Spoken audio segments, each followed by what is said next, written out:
네, 우리 옆에 분들을 바라보시면서 날씨가 많이 추워졌잖아요. 따뜻한 미소를 담아 이렇게 인사하겠습니다. 함께여서 감사합니다. 따뜻한 미소를 보셨나요? 마음이 녹던가요? 알겠습니다. 여러분은 내 편이 있나요? 내 편. 그죠? 네. 나와 함께하며 나의 힘이 되는 내 편이 있느냐라는 거죠. 더 나은 사람이 되고자 하는 사람은 내 편이 있는 사람들입니다. 참을성을 끌어내 어려움을 견디는 사람도 내 편이 있는 사람들입니다. 울음을 삼키며 슬픔을 달래고 일어서는 사람도 내 편이 있는 사람들입니다. 용기를 내어 두려움을 밀치며 걸어가는 사람도 내 편이 있는 사람들입니다. 그리고 훌륭한 시를 읽을 때에 우리는 이런 기분이 듭니다. 내 편이 있구나. 라이너 쿤체라는 시인의 녹슨 빛과 이파리의 알필로제라는 시가 있습니다. 이런 겁니다. 꽃 피어야만 하는 것은 꽃핀다. 자갈 비탈에서도 돌틈에서도 어떤 눈길 닿지 않아도 라는 시입니다. 그래서 만약에 누군가가 자신의 삶을 자갈 비탈 같은 인생이라도 돌틈에 있어도 아무도 눈길 주지 않아도 자신의 삶을 열심히 살아내고 있는 사람이 이 시를 만나면 내 편에 만났다라는 느낌을 가질 겁니다. 나를 알아주는구나. 그리스도인들에게도 영적인 시편이 있습니다. 영혼 깊은 바닥에 찾아와 이런 기분을 전해줍니다. 내 삶의 고통, 혼란, 외로움의 바닥에 있을 때 나 혼자 있는 것이 아니라고 말해줍니다. 나와 함께하며 내 편이 되어 내 마음을 알아줍니다. 그래서 나는 결코 포기되어서는 안 되는 존재라고 말을 건네줍니다. 시편은 완성되기까지요 약 1000년이 걸렸습니다. 엄청나게 오래된 기간이죠. 오랜 기간. 서로 다른 장소에서 서로 다른 사람이 서로 다른 상황에서 기록했습니다. 본래 대부분이 하나님을 향한 사람의 말들로 지어졌습니다. 그러나 시편은 하나님을 향한 사람의 말이 사람을 향한 하나님의 말로 전환되어졌습니다. 그래서 시편은 수세기에 걸쳐서 하나님의 백성에게 사랑을 계속 받아왔습니다. 삶의 다양한 경험과 그 복잡 미묘한 감정이 시편에 잘 표현되어져 있기 때문입니다. 그래서 시편은 우리 모든 감정에게 말을 겁니다. 이런 말 들어보셨나요? 물린 데가 없는데도 말할 수 없는 어느 부위가 참을 수 없이 가려웠다. 그렇죠? 물린 데가 없는데도 말할 수 없는 어느 부위가 참을 수 없이 가려웠다. 어떤 시인의 표현입니다. 이 말은 그거죠. 뭔가 물린 데는 없는 것 같은데 어떤 일이 있었던 건 아닌데 무슨 사건이 있었던 건 아닌데 뭔가 말할 수 없는 어떤 부위가 뭔가 알 것 같기도 모를 것 같은 어떤 한 부분이 어떤 마음이 있는 겁니다. 그죠? 그것이 막 가렵긴 한데 불편하긴 한데 잘 모르겠다. 특정할 수 없는 이런 참을 수 없는 어려운 마음, 가려운 마음이 있을 때가 있죠. 저만 그렇게 복잡한 인간인가요? 그런 감정이 있으시죠? 그래서 그 시편은 바로 이런 마음을 살펴준다라는 거죠. 그래서 존 칼빈이라는 분은 시편의 이러한 부분을 두고 영혼의 모든 부분에 대한 해부라고 표현했습니다. 그래서 시편이 인지를 하는데요. 개인이 가지고 있는 모든 비통함, 슬픔, 두려움, 의심, 억울함, 염려, 외로움, 혼란 이 마음에 우리의 심경에서 일어나는 모든 복잡하고 우리의 심경을 흔드는 그런 모든 감정들을 다루고 있다라고 하는 겁니다. 그리고 시편은 우리에게 진실하게 말을 겁니다. 슬픔을 공부하는 슬픔이라는 책에서 저자는 이렇게 이야기합니다. 그럼에도 가끔은 문학이 위로가 될 수 있는 이유는 그것이 고통이 무엇인지를 아는 사람의 말이기 때문이고, 고통받는 사람에게는 그런 사람의 말만이 진실하게 들리기 때문이다라고 썼습니다. 이처럼 시편은요, 사람들이 겪고 있는 다양한 상황에서 우리가 어떤 느낌을 느끼고 있는지 그 감정을 그 누구보다도 잘 아시는 하나님의 말씀이기 때문에 진실하게 우리에게 들리고 위로가 된다는 겁니다. 그런 시편을 통해서 우리에게 주시는 말씀이 진실하게 들리기 때문에 위로가 됩니다. 시편이 4편입니다. 이 시편에는 주요 3가지 양식, 장르가 있습니다. 지금부터 약간 공부하는 느낌이 들겠지만 오늘을 잘 들으셔야지 이제 몇 주 동안 이 시편에 관한 설교를 잘 들으실 수 있습니다. 시편에 이제 주요 3가지 양식, 3가지 장르가 있습니다. 첫 번째가 찬송시고요. 2번째가 탄식시, 3번째가 감사시입니다. 네, 아저씨가 아니에요. 시입니다. 찬송시는 하나님을 찬양하라는 초대로 시작하는 시입니다. 만사가 잘 되고 있다라는 거죠. 그래서 하나님을 찬양합시다 이렇게 부른 다음에 하나님의 칭송 받으실 만한, 뭔가 칭찬 받으실 만한 그분의 성품과 행동을 고백하는 내용이 담겨 있습니다. 이게 찬송시고요. 탄식시는 시편에서 가장 흔히 볼 수 있는 장르인데요. 시편의 3분의 1을 차지합니다. 엄청난 지분이죠. 이 탄식시는 이 시인이 겪고 있는 공경, 핍박 이런 거에 대한 이 시인이 하는 불행에 대한 불평이 잔뜩 담겨 있고요. 그리고 하나님의 개입과 구원을 호소합니다. 그러니까 탄식시 안에 보면 뭔가 이 하나님을 향한 불만, 불평 이런 것들이 담겨 있다라는 겁니다. 근데 거기서 그치는 게 아니라 하나님의 개입과 구원을 또 구하고 있다라는 것도 특징이죠. 그래서 탄식시는 2가지 특징이 있는데요. 하나는 이런 어떤 이유를 묻는 질문들이 많이 있습니다. 언제까지니까 뭐 이런 거 있죠. 그래서 제가 왜 이런 고통을 당해야 합니까? 라는 이런 이 진솔한 질문들이 많이 담겨져 있고요. 2번째는 이 탄식시는 구체적입니다. 내가 겪고 있는 어려움이 무엇인지를 알기 때문에 거기에서 이 문제를 해결하기 위해서 하나님께서 무엇을 해주셔야 되는지 그냥 도와주세요 뭐 이런 게 아니라 굉장히 구체적으로 도움을 구한다라는 겁니다. 그래서 용서가 필요하면 정확하게 용서를 구하고요. 치료가 필요하면 치유하심을 구하고, 뭔가 억울한 상황에서는 신원을, 구원을, 필요한 양식을, 전반적으로 이제 정말로 필요한 것들을 구합니다. 그래서 이 탄식시를 읽어보면 전반적인 톤은 어둡지만 이제 끝으로 가면 뭔가 좀 밝게 끝나는 느낌을 알 수 있습니다. 왜냐하면 하나님이 응답해 주실 거라는 확신, 혹은 문제가 해결이 되면 내가 하나님을 찬양하겠다라는 이런 약속으로 끝이 나기 때문입니다. 마지막으로 감사시가 있습니다. 시인이 경험한 어떤 이 하나님께서 베풀어 두신 구체적인 구원 행위로 인해서 하나님을 찬양하고 하나님께 감사하는 시입니다. 그래서 하나님을 찬양하기도 하고요. 회중 앞에서 하나님의 구원에 대한 이 간증을 하기도 합니다. 감사시는 그래서 탄식시에서 드렸던 기도에 응답하신 하나님께 대한 시인의 이 즐거운 반응이다라고 보시면 됩니다. 3가지 주요 장르, 이거 말고도 뭐 신뢰시, 뭐 제왕시가 있는데요. 세 가지 주요 장르. 첫 번째가 뭐라고 했죠?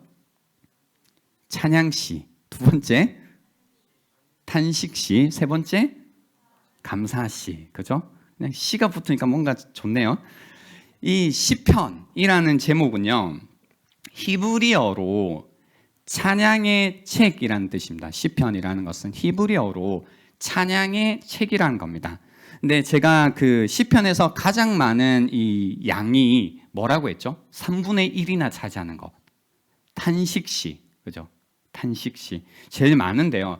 그러면 왜 제목이, 보통 우리가 양이 좀 많으면 그 양을 가지고 이름을 붙일 수도 있는데 왜 이 책을 찬양의 책이라고 불렀을까? 이제 질문을 던져 볼 수 있습니다.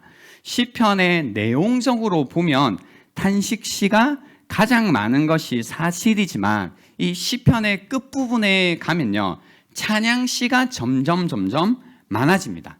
그래서 이 시편을 볼 때 중요한 게 시편의 흐름입니다. 흐름이 중요한데요. 탄식에서 찬양으로, 고난에서 영광으로 가는 이 시편의 이 전체적인 거시적인 흐름이 있다라는 겁니다. 그렇다, 그렇게 된다라는 거죠. 탄식에서 찬양이 된다라는 겁니다. 그렇다, 고난에서 영광이 된다라는 겁니다. 사람들은 시편을 이렇게 이해했기 때문에 이 책을 가르쳐 탄식의 책이라고 부르지 않고 찬양의 책이라고 불렀다라는 겁니다. 이 세 가지 주요 장르, 찬양, 탄식, 감사, 그리고 이 뭔가 이 거시적인 흐름, 이 세 가지 장르가 가지고 있는 이 흐름이 사실은요, 우리가 경험하는 삶의 주요 세 가지 흐름이기도 합니다. 만사가 잘 될 때는 찬송시를 부르고 싶고, 무언가가 잘못되고 있을 때는 탄식시를 울면서 부르고 싶겠죠. 또 잘못된 것들이 제대로 되기 시작하면 감사시를 올려드리고 싶다라는 마음이 들 겁니다. 제가 시편을 이제 본문으로 선택한 이유가 있습니다. 오늘뿐만이 아니라 몇 주간 시편을 가지고 여러분과 나눌 건데요. 그런 마음이 있는 거죠. 그러니까 지금 이 찬양시를 올려드린다든지 또는 감사시를 하나님께 올려드리기보다 탄식시를 올려드리는 분들이 지금 더 많은 것처럼 느껴지는 거죠.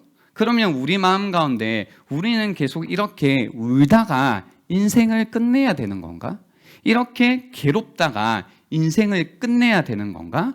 이렇게 사는 것이 인생인 건가? 그러니까 고통 가운데 있다라는 건 사실 모든 사람이 겪어야 되는 삶의 형태이지만 이렇게 끝나는 것인가? 라고 느끼는 분들이 있겠죠. 그래서 삶이 이럴 때는, 우리가 현실이 이럴 때는, 그죠? 뭔가 순간적으로 너무 어렵다라고 할 때는 이 인생을 좀 넓게 보는 것이 필요합니다. 거시적인 관점에서 인생을 보는 것이 필요한 겁니다. 그죠? 뭔가 어떤 일을 할 때 너무 힘들 때, 그죠? 이게 시간이 가나 안 가나? 어떻게 해야 돼요? 시간 한번 체크해 봐야 되죠. 그래서 시간이 흐르고 있구나를 확인을 해야 됩니다. 그래야지 좀 위안이 되는 겁니다. 그래서 오늘은 제가 시편 30편을 읽기는 했지만 이 시편의 전반적인 어떤 이 메시지와 흐름에 관해서 여러분과 나눠보려고 합니다.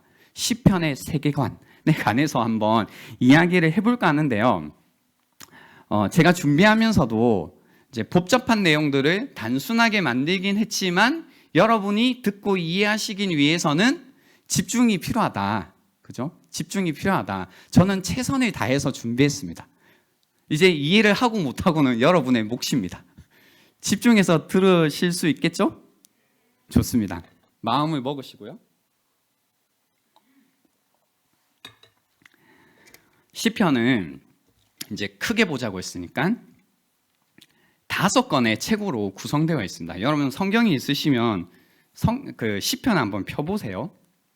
이제 5권의 책으로 되어 있다라고 할 때 그동안 보이지 않았던 글자가 하나 보일 겁니다. 시편 1편을 딱 피시면 위에 어떤 제목이 붙어 있죠? 제1권. 그죠? 첫 번째 책이라는 뜻입니다. 요게 5권이 있다라는 거죠. 그래서 제1권이 시편 1편부터요 41편까지고요. 제2권이 42편부터 72편까지, 제3권이 시편 73편부터 89편까지, 그리고 제4권이 시편 90편부터 106편까지, 제5권이 시편 107편부터 150편까지입니다. 제가 정한 게 아니고요. 여러분 성경에 다 적혀 있습니다. 보이시나요? 보고 있나요? 네, 좋습니다. 이 5권의 책이 있는데요. 이 5권의 책을 관통하는 시편의 메시지가 있습니다. 그게 뭐냐면 우리 하나님은 왕이시다라는 메시지입니다. 이 5권을 관통하는 메시지가 있는데 우리 하나님은 왕이시다라는 겁니다.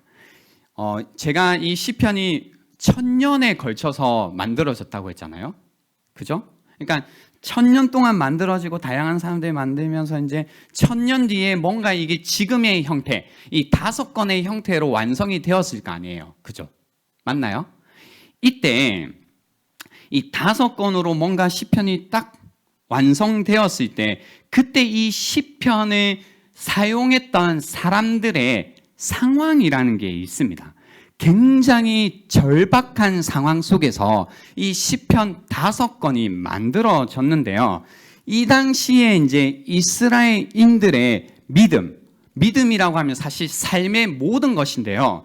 이 믿음을 지탱하는 두 기둥이 있었습니다. 삶을 지탱하는 두 기둥이 있었습니다. 그게 뭐냐면 하나가 성전, 또 하나가 다윗 왕조입니다. 성전과 다윗 왕조가 이 당시에 이스라엘인들의 믿음, 그들의 삶을 지탱하고 있던 두 가지 기둥이었습니다. 근데 문제는 뭐였냐면 이 당시에 이스라엘 사람들이 바벨론 포로로 잡혀가는 중에요. 성전도 그렇고 다윗 왕조도 다 붕괴되는 경험을 했다라는 거죠. 그래서 생각해 보세요, 여러분. 여러분 인생 가운데 여러분의 삶을 지탱하고 있는 중요한 기둥이 있을 거 아니에요? 그죠? 누군가는 부모님일 수도 있고, 누군가는 여자친구일 수도 있고, 누군가는 건강일 수도 있고, 누군가는 그죠? 돈일 수도 있고, 내 인생을 지탱하고 있는 기둥이 있는 거예요. 누구나 있는 거죠. 근데 그것이 완전히 붕괴되었다고요. 그러면 우리로서는 사실 도저히 상상이 되지 않는 일이 일어난 겁니다. 이 당시에. 그죠? 이해가 되시나요? 그래서 이 두 가지 기둥이 포로기 이후 시대 동안에도 계속해서 폐허인 채로, 무너진 채로 남아 있었다라는 겁니다. 남아 있었다라는 겁니다. 그래서 이 제1권에서는요. 보시면 그 1편부터 41편까지지만 사실 시편 1편은 시작이라기보다 약간 플롤로그 이런 느낌이고요. 시작은 2편입니다. 그 시편 2편부터 이 2권이 시작이 되는데요. 다윗 언약을 이제 출범시키면서 시편 2편이 문을 엽니다. 그래서 내용을 읽어보시면 어찌하여 이방 나라들이 분노하며 민족들이 헛된 일을 꾸미는가? 세상의 군왕들이 나서며 관원들이 서로 깨하여 여호와와 그의 기름 부은 자를 대적하며, 기름 부은 자라고 하면 1차적인 맥락에서는 다윗입니다. 전체적인 맥락에서는 메시아이신 그리스도이시겠지만 1차적인 맥락에서는 다윗을 가리키죠. 우리가 그들의 맨 것을 끊고 그의 결박을 벗어버리자 하는도다. 하늘에 계시니가 웃으시며 주께서 그들을 비웃으시리로다. 그때 분을 발하여 진노하사 그들을 놀라게 하여 이르시기를 내가 나의 왕을 내 거룩한 산 시온에 세웠다 하시리로다 라고 해서, 여러분 이미 다 아시지만 다윗의 스토리를 보시면 다윗이 왕으로 세워지고, 그죠? 엄청나게 힘든 과정들을 거쳤죠. 하지만 하나님께서 다윗을 내 거룩한 산 시온에 세웠다라고 이제 이 다윗 언약을 이야기하시는 겁니다. 그래서 줄곧 이 다윗은 수많은 어려움을 겪지만 시편 41편과 같은 결론으로 끝나게 됩니다. 하나님의 내가 나의 왕을 세운다라는 약속을 이루셨습니다. 그래서 이 1권이 끝나는 41편에 보시면 9절인데요. 내가 신뢰하여 내 떡을 나눠 먹던 나의 가까운 친구도 나를 대적하여 그의 발꿈치를 들었나이다. 그러하오나 주 여호와여 내게 은혜를 베푸시고 나를 일으키사 내가 그들에게 보응하게 하소서. 이로써 내 원수가 나를 이기지 못하오니 주께서 나를 기뻐하시는 줄을, 하나님께서 내 편이신 줄을 내가 알았나이다. 주께서 나를 온전한 중에 붙드시고 영원히 주 앞에 세우시나이다 라고 해서 세우겠다고 하신 약속이 41장에 보면 세우시나이다 라는 고백으로 성취되었음을 보여주는 겁니다.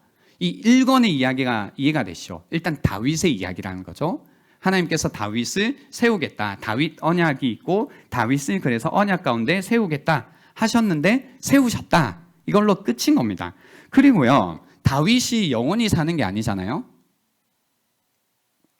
다윗이 죽고 이 다윗이 죽은 다음에 하나님께서 다윗에게 하신 이 약속들은 어떻게 될 것인가 라는 의문이 있는 거죠. 근데 이거는 누구에 관한 시냐면요, 솔로몬에 관한 시입니다.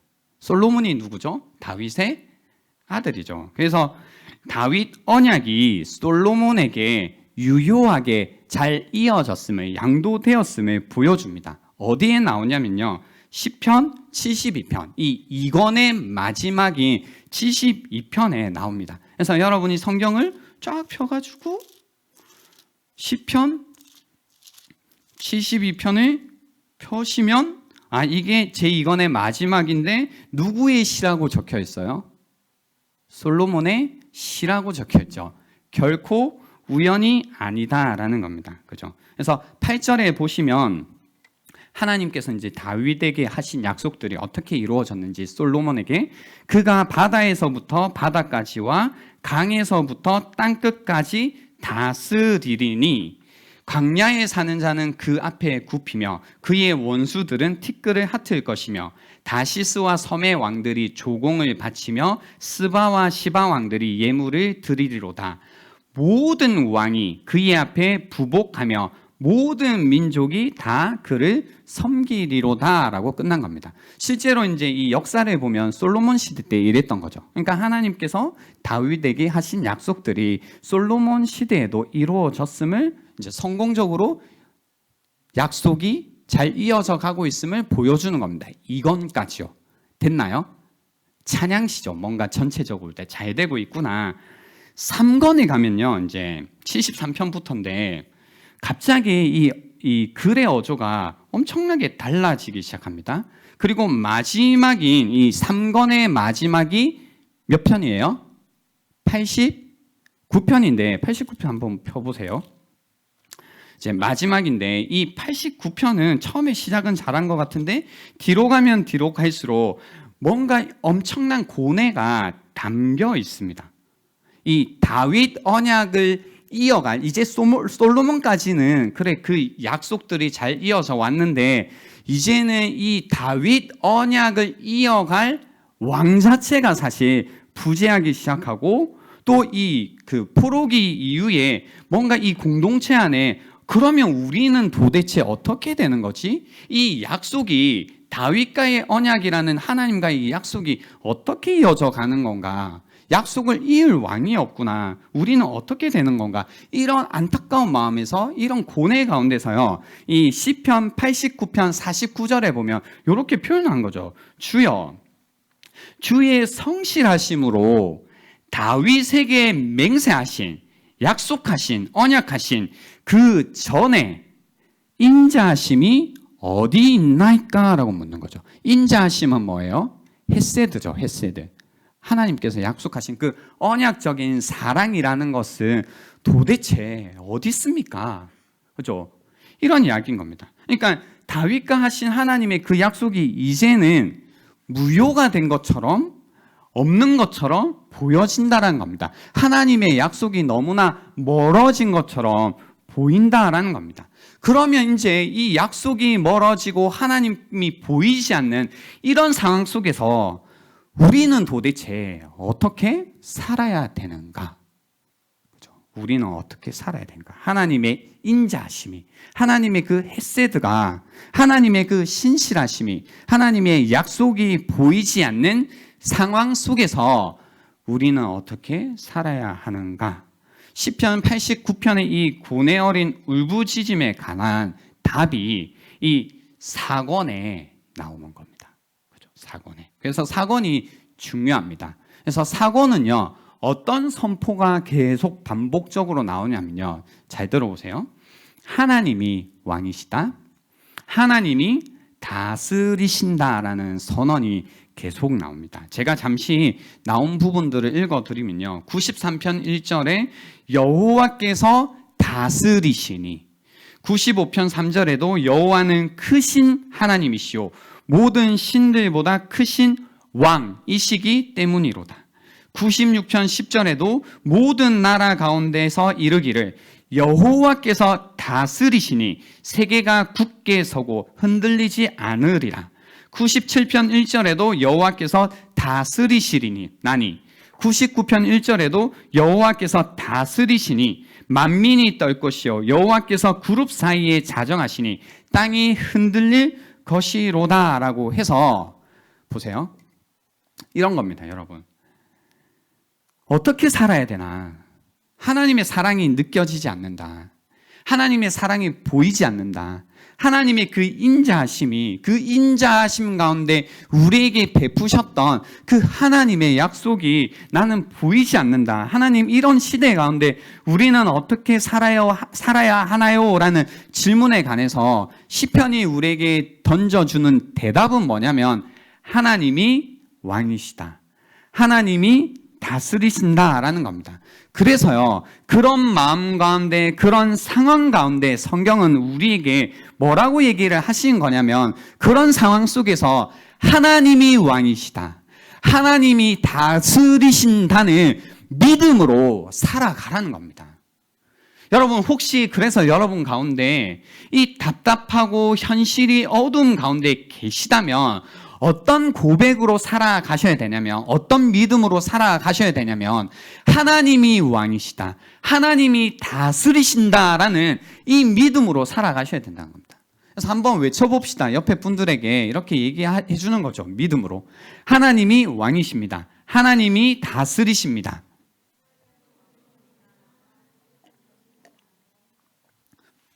그래서 이제 성경대로 믿어보는 거죠.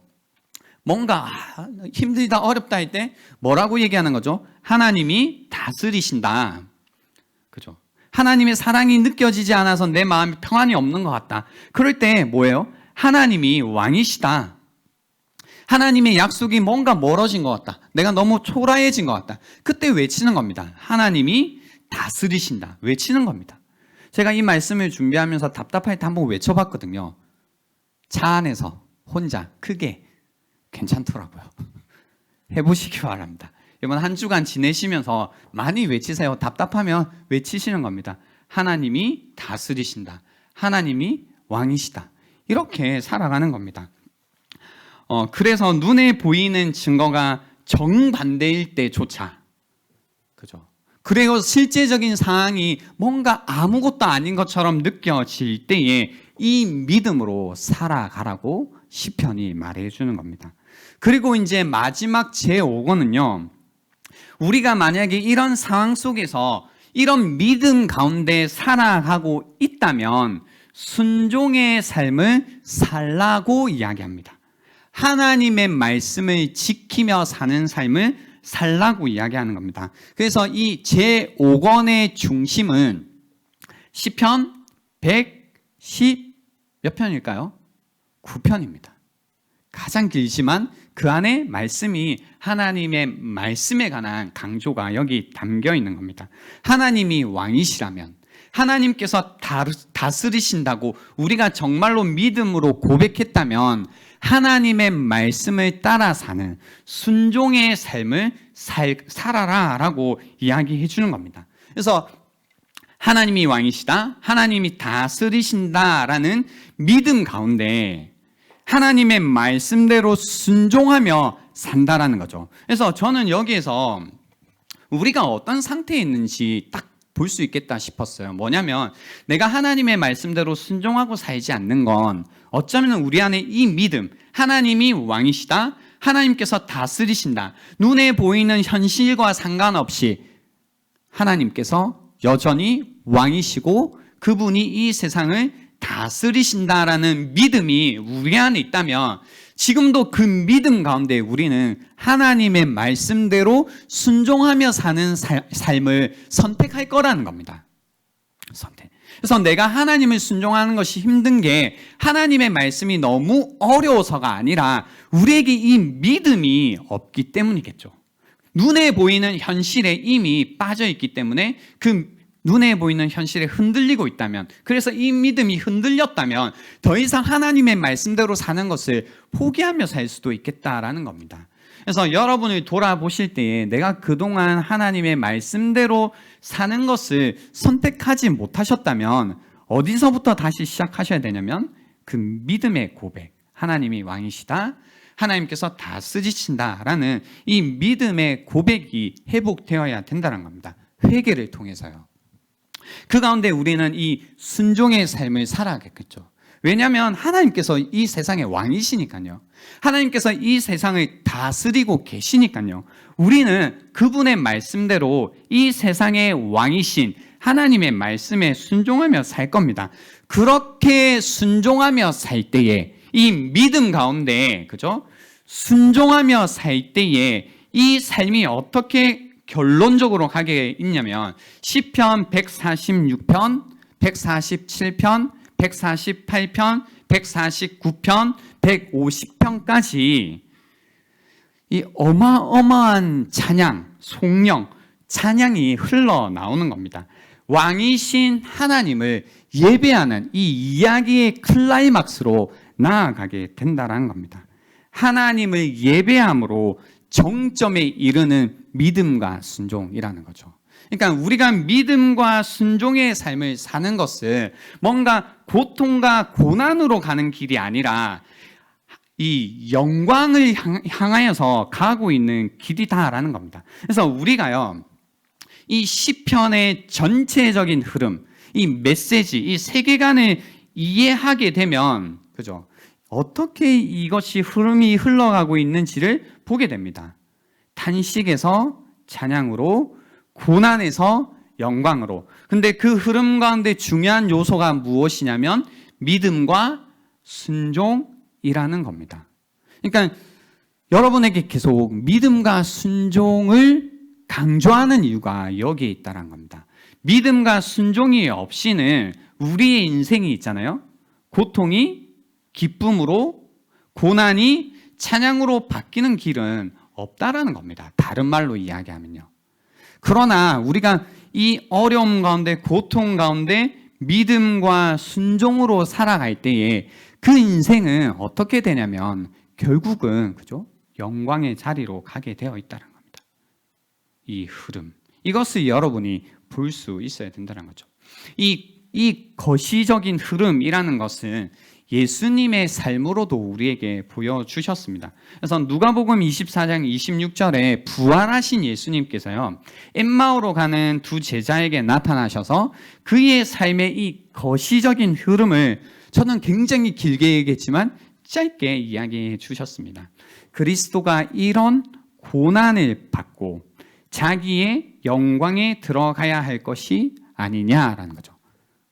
그리스도가 이런 고난을 받고 영광으로 들어가시는데 뭐예요? 이 사이에 예수님의 믿음과 예수님의 순종이 있었던 거죠. 그죠? 그리고 영광에 들어가야 할 것이 아니냐라고 말씀해 주신 겁니다. 시편의 이 거시적인 흐름이 예수님의 삶의 흐름이었습니다. 그리고 만약에 시편을 통해서 그리스도의 흐름을 우리가 볼 수 있다면 역시 우리의 삶의 흐름도 볼 수 있다는 겁니다. 여러분 한 분 한 분 한 분이 굉장히 유니크하죠. 각자의 인생의 종류가 다릅니다. 그리고 겪고 있는 아픔의 정도도 다르고 깊이도 다르고 이제 고난도 다르겠죠. 그렇지만 이 시편을 통해서 우리가 분명히 알 수 있는 것은 무엇이냐면 고난이 우리의 운명이 아니다라는 겁니다. 지금 당장 내가 겪고 있는 고난으로 인해서 사실 양은 더 많겠죠. 시편도 뭐가 많다고 했어요? 탄식시가 많다고요. 그러니까 우리 인생도 마찬가지겠죠. 이 탄식의 순간들이 훨씬 많을 겁니다. 분명히. 근데 우리가 탄식이 많기 때문에 내 인생은 탄식의 인생이구나, 고통의 인생이구나, 아픔의 인생이구나 라고 말할 수 있을 텐데 그 많은 양에도 불구하고 결국 우리의 인생은 이 시편의 흐름처럼 찬양의 책인 것처럼 우리의 인생도 찬양의 인생으로 결국은 흘러가게 될 거다라는 겁니다. 우리의 운명은 고난이 아니라는 겁니다. 우리는 찬양하기 위해서 창조되었다라는 겁니다. 그래서 이사야 43장이 이 말씀을 그냥 굉장히 명시적으로 말씀해 주시는데요. 15절부터 보시면 나는 주 너희의 거룩한 하나님이여 이스라엘의 창조자요 너희의 왕이다. 내가 바다 가운데 길을 내고 거센 물결 위에 통로를 냈다. 내가 병고와 말과 병력과 용사들을 모두 이끌어내어 쓰러뜨려서 다시는 일어나지 못하게 하고 그들을 마치 꺼져가는 등잔 심지같이 꺼버렸다. 나 주가 말한다. 너희는 지나간 일을 기억하려고 하지 말며 옛 일을 생각하지 말아라. 내가 이제 새 일을 하려고 한다. 이 일이 이미 드러나고 있는데 너희가 그것을 알지 못하겠느냐. 내가 광야의 길을 내겠으며 사막의 강을 내겠다. 들짐승들도 나를 공경할 것이다. 이리와 타조도 나를 찬양할 것이다. 내가 택한 내 백성에게 물을 마시게 하려고 광야에 물을 대고 사망의 강을 내었기 때문이다. 이 백성은 나를 위하라고 내가 지은 백성이다. 그들이 나를 찬양할 것이다 라고 이야기하시는 겁니다.